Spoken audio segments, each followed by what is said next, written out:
What are you thankful for, Star Trek?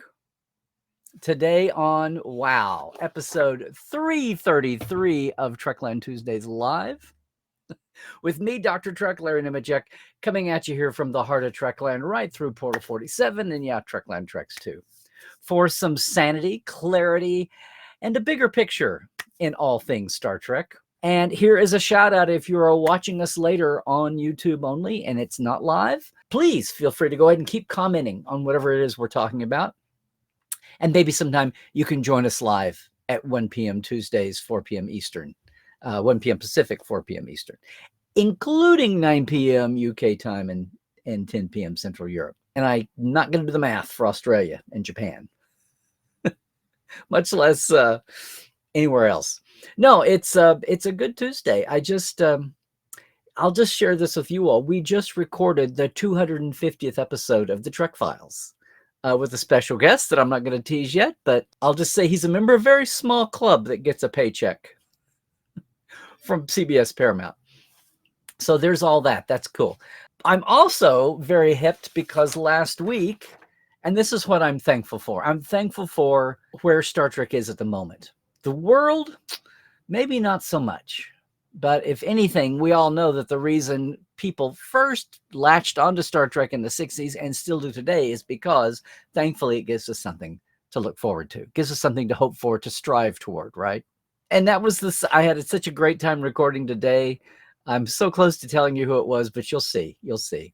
It's somebody who will bring a smile to your face. And that's a horrible tease and a vague explain, right? But our 250th episode will be up in the holiday week. They're in order. So we don't normally number by episode numbers. It's always by season. And we're in our 11th season. This week's Trek Files is up. It's some awesome historical bits and a look into the 70s fandom world. I'll just jump in on that now. I'm very thankful. For some reason, we are way ahead of the curve. We have half a season pre-recorded for the Trek Files for some reason. And it's nice, and it gives me a more head view. But I am thankful. I am thankful to our open house crowd. We had dozens of folks on hand with us last week. I know it's over. Nick was great. Nick Meyer was great as our guest.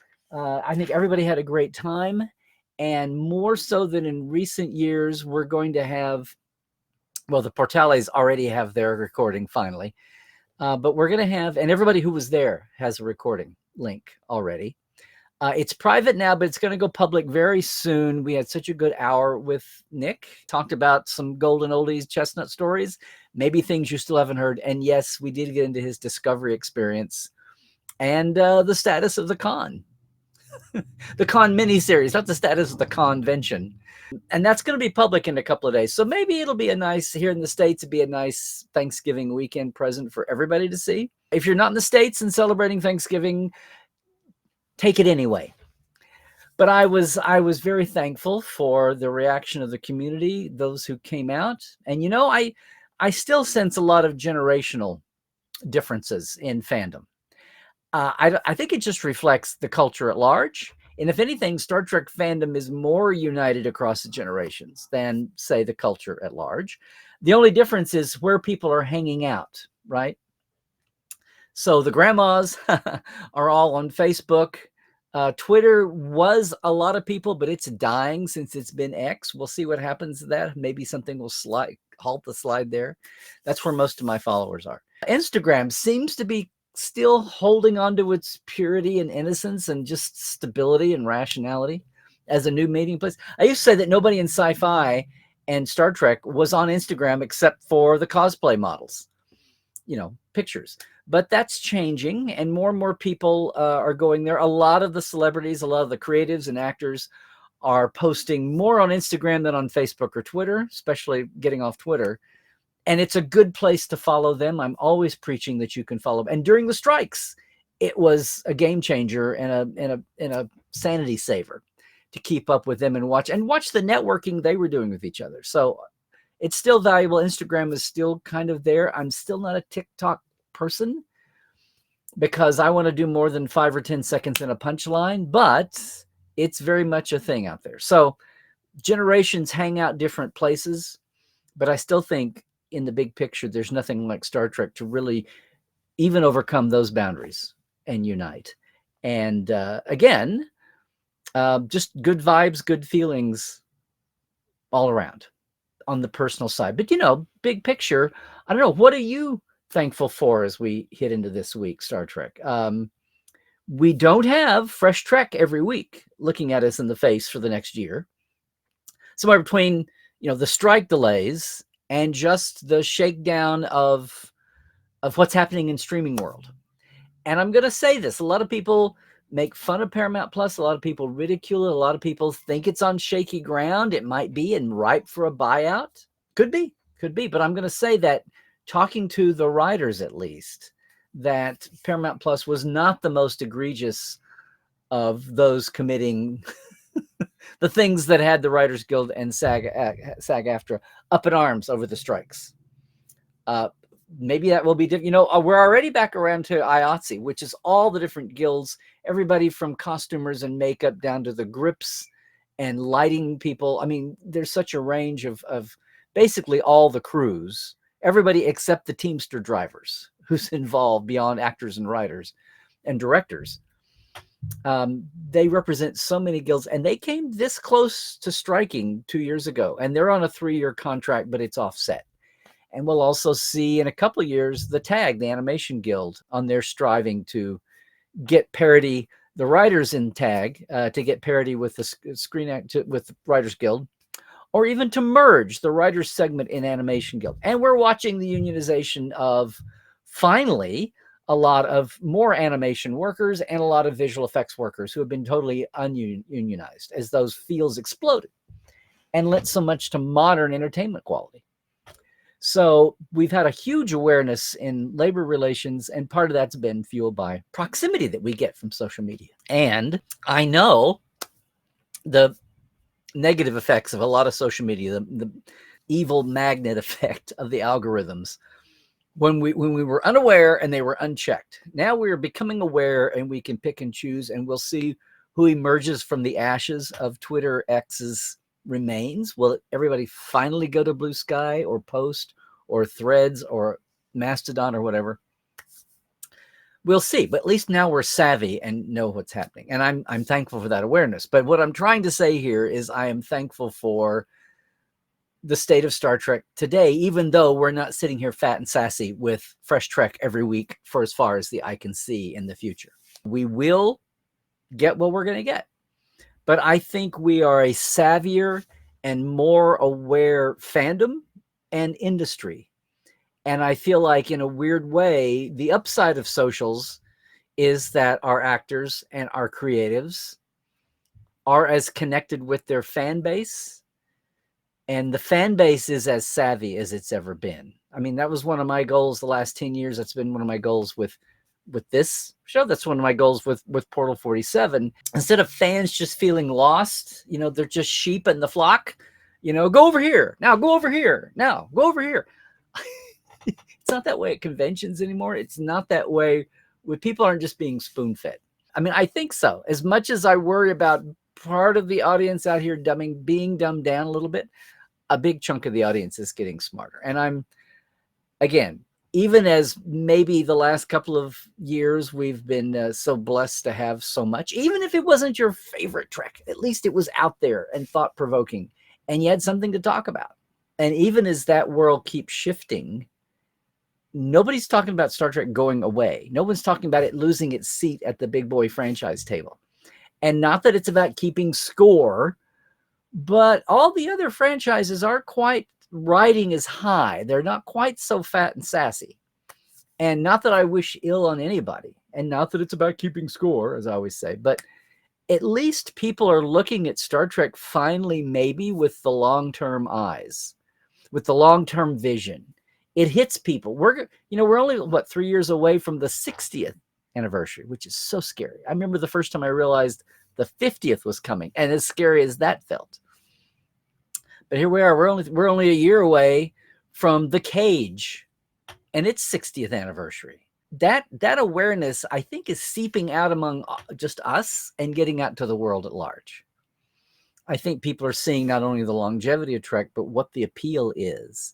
And as we keep having somewhere between the pandemic and the reignition of racial reawakening and the gender spectrum, all these issues that make some people uncomfortable, not the issue, but the fact that there's a revolution around it. It's just people who haven't had a voice, or people who thought they were climbing out of the hole and only were allowed out halfway, but whatever. Star Trek will always have Star Trek's been woke since the 60s. I know. Who made you think about diversity if it wasn't the Vulcans in the 60s? Infinite diversity, infinite combinations. It did it a disservice to call it IDIC all those years. We kind of dumbed down what the D meant.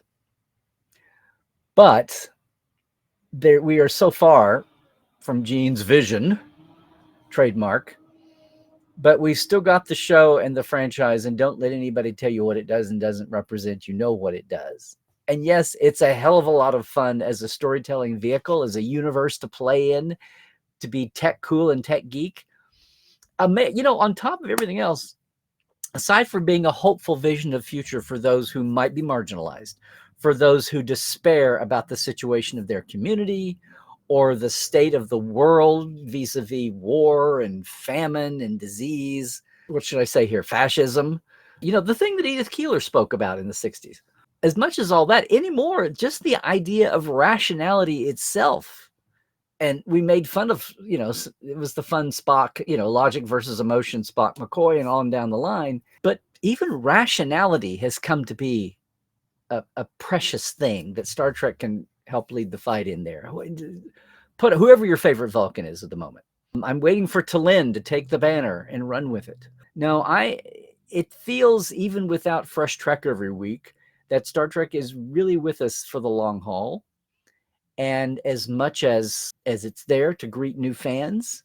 Oh, and here's the other thing. I'm thankful that even as we look at a thinner palette ahead, we've got Prodigy landed back again. And so now Prodigy can maybe finally fulfill the vision that the Hageman brothers, that Aaron Walke, that their entire team that got handed horrible handling there with the, I know it wasn't partly the network's fault. Partly they were jugged around while Discovery was having COVID reaction issues.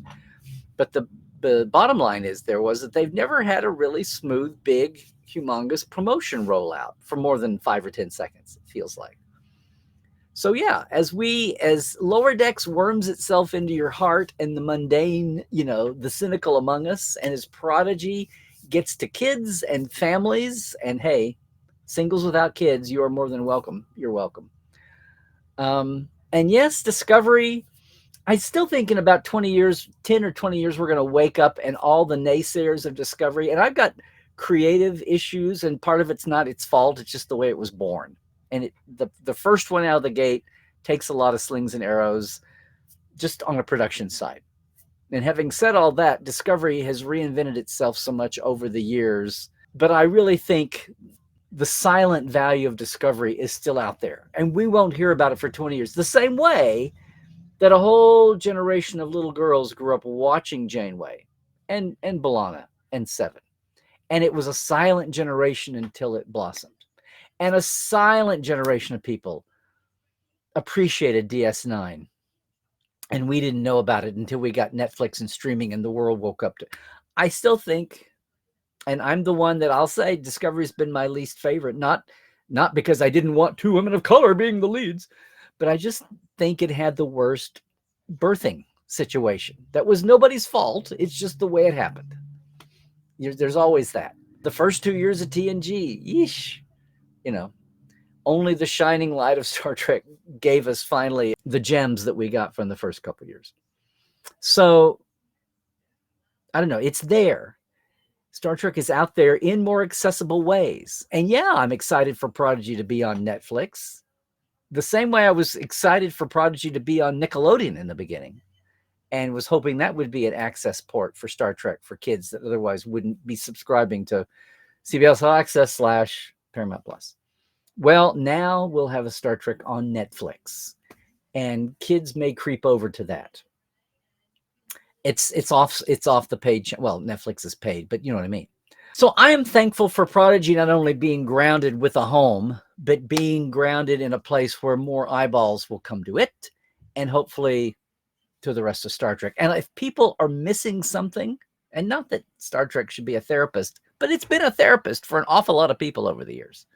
It's been a friend when people needed a friend, as well as being the bond that brought friends together. And I am thankful that maybe without this flurry, sometimes you would look at the 90s and think, wow, look how big Star Trek is. It's got 2 series and movies. But there were times in our capacity in the 90s before we could multi-stream, before we could binge, before we multitasked, and people weren't used to even baby step serialization as DS9 had. People were overwhelmed and confused. And when we'd gone along on a one at a time, the TOS model into TNG, having 2 series on the time not only was overwhelming to people, but it split the audience, and people kind of went one way or the other, or they went away. And we are past that. We live in the culture helps with that now. But we're in an age where not only will somebody make more Star Trek, but we can take it. And we're also in an age when we can see any past or present Star Trek. Start to say future Star Trek. If we can see future Star Trek, that would be awesome. Not quite there yet, though. Yeah, where's Professor Rasmussen when you need him? Huh? Yeah. I'm thankful for all that, to say that even if without Fresh Trek every week, maybe this is the time to take a breather, to take a pause, know what's coming, appreciate the system that delivers it to us, be much more aware of that system, thanks to all the exposure of the strikes and the labor deals and negotiating that went on, with pieces still yet to be uncovered, or experimental ways of doing payments and protecting AI that we'll all be watching for, but at least we'll be on top of it and expecting to see what happens and watching where people make mid-course corrections.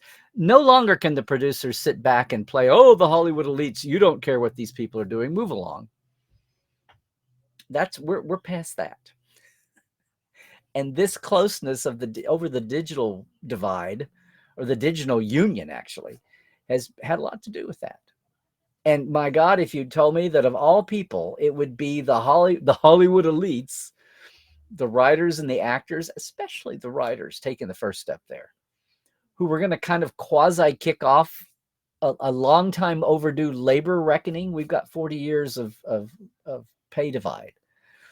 The productivity of, at least in the United States, it's not been reflected in worker pay, because it all went up instead of being distributed evenly by those who earned in the share of the success. So anyway, we are a lot savvier for that, having gotten through the exposures of the pandemic and now the reckonings of labor 2023. And we're smarter for that. And hopefully we will, as things calm down, have, a smarter, savvier. It seems weird. Maybe, is it first world problems to talk about our entertainment media delivery system? And yet when that's so much part of the culture, when that's shaping people's thoughts and feelings and perspectives, that translates into politics, which translates into everything, how you get your food, how you do or don't pollute the planet. So sorry to go wide here on you, but that's, we're coming down to the end of the year and it's the holidays and people are going to do some reflecting. I hope they do. And even though it feels like it's a quiet time in Trek right now, and on one glance, I'm like, what's the topic going to be this week? It's a SOP. It's a Thanksgiving. I can say here in the States, I can say, what are we thankful for? I guess maybe the last few years with the pandemic and the lockdowns and things, I have felt a little more thoughtful about such aspects. What I'm also really thankful for is that on top of all of that and a little bit of slowdowns, we still had the big Comic-Cons happened, and I got to San Diego. We still had Trek Vegas, obviously.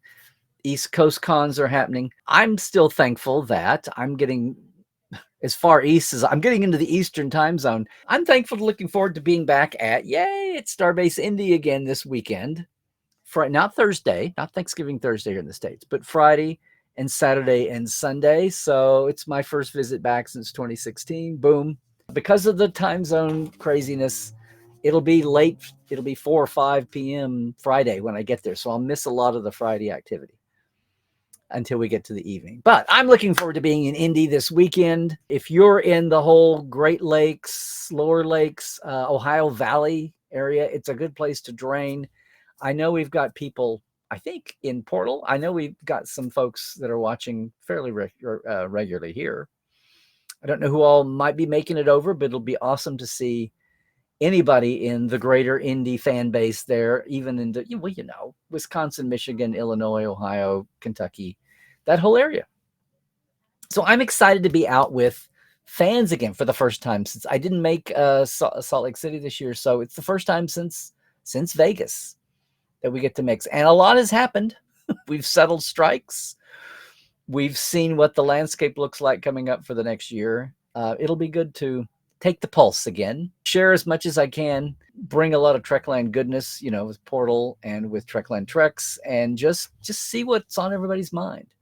I love having the interaction we do here, but there's nothing like face-to-face, as you all know. Anyway, so yeah, I'm thankful for a lot of things, and some things to be thankful for that I didn't even stop to think about until I sat down to put some notes together last night for this. And even as we've been sitting here chatting and talking. So I don't know, what about you? What are you thankful for in and around your fandom? I mean, I guess I would say in real life as well. But in a shaky world the last couple of years, we're all still standing. Now, I know we've all had we've lost folks that we knew. The economic situations can tend to be up and down. I am blessed and thankful that my businesses that I started 10 years ago to try to entrepreneur my way back into a world of Trek that was a little dicey. And then lo and behold, here came new shows. But I'm very thankful for everybody in Portal and everybody who's considered or has taken a Trekland Trek or any other part of our business that I'm doing here that pays my bills, but hopefully bringing some value and worth to the world, and then have it on a spectrum where we can do this every week for free. And yeah, Second Opinion and Cadet Alice and the Trek Files and all the shows like that and our live specials, that somehow we can make that as a picture that fits. And with my projects that need to be finished too. So thankful for all of that support. Thankful for all of you who come in here every Tuesday or try to. And some of you doing it from around the world, sometimes with wacky Wi-Fi in a world that hasn't been especially pleasant the last few weeks here. Again, we expose all kinds of cracks in the world. And hopefully, if there's a silver lining to anything, as we did getting through the pandemic, if there's a silver lining to just be aware, not to be the deer in the headlights. I hate being a deer in the headlights. I hate being blindsided. If nothing else, when we know what's out there, we can deal with it in a better way. And hopefully, not looking at everything as a binary choice. And I'm going to talk about gender issues. I'm talking about the issues we have to deal with. And sometimes some things may seem complicated, but they're not really. They're just not as simple as we want to make them out to be, or as somebody else would have you think it was. So yeah, I've thought more about thankfulness the last few years. Maybe that was a pandemic thing. I don't know. Taking things for granted. And I am. So thankful to all you all this week who are watching, and everybody who watches later on YouTube. Will be thankful for everybody who I'll get to see this weekend. And thankful for all of you that join us here all across Trekland. But if you're leaving us on YouTube right now, just to say that I'm glad you spent some time, glad you found us. Please comment below, even though you're not the live chat. If you just found us, comment below and try to join us again live on our Tuesdays when we're all here together around the world globally and talking Trek. And hopefully I can connect some dots that maybe you hadn't thought to connect. All right. So until next time, just a reminder, speaking of a dot you can connect, if you're ever in LA and want to take your own away mission, there's a lot of living experiential Star Trek you can do besides visit the awesome set tours, right? Upstate New York. You can go out and see your own away mission, and I will be thrilled to take you if you look up treklandtreks.com. Check that out. We'll work it. I'll be your concierge. Handhold you where you don't have to worry about a thing, okay?